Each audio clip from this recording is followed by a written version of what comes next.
Imagine waking up tomorrow and finding out your government quietly made your money worth less overnight.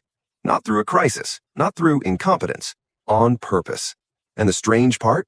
Every major economy on Earth is doing the same thing, right now, competing to see whose money can lose value the fastest, and calling it smart policy.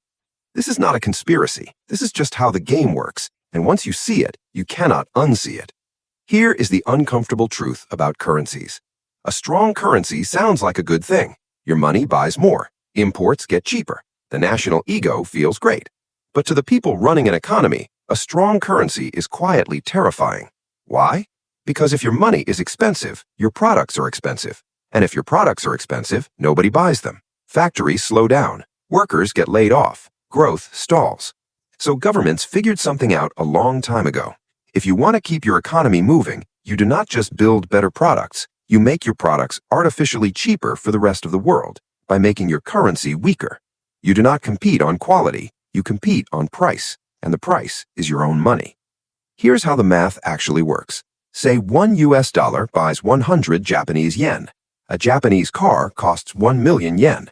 To an American buyer, that's $10,000. Now Japan quietly weakens the yen.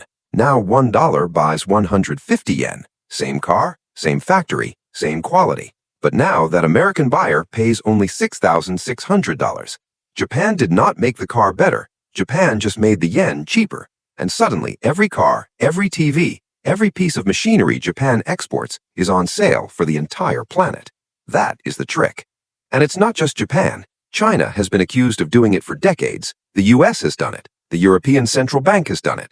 They just use cleaner language. They call it quantitative easing, accommodative monetary policy, stimulus. It all points to the same direction, down. Now here's where it gets uncomfortable. When every country plays this game simultaneously, which they do, it becomes a race to the bottom. The US weakens the dollar, China weakens the yuan, Europe weakens the euro, Japan weakens the yen, and nobody actually wins a trade advantage because everyone is moving at the same time.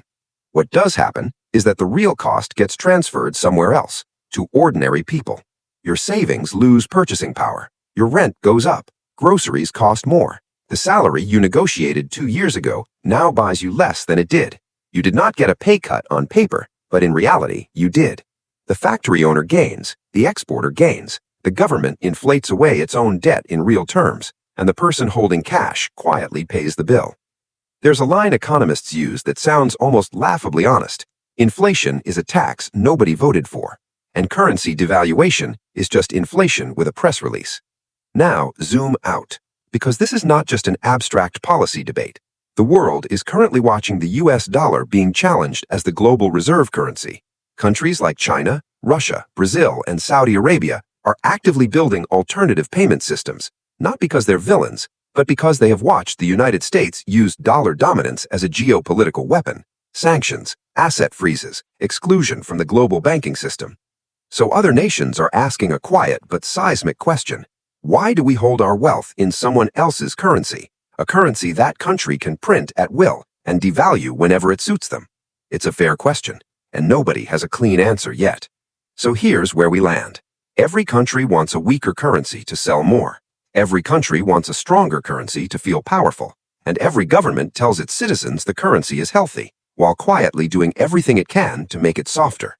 The system is not broken. This is the system working exactly as designed. The real question is not whether governments will continue doing this. They will. The question is who ends up holding the bag when the next country decides it's had enough of playing by rules it never agreed to. And that answer is still being written.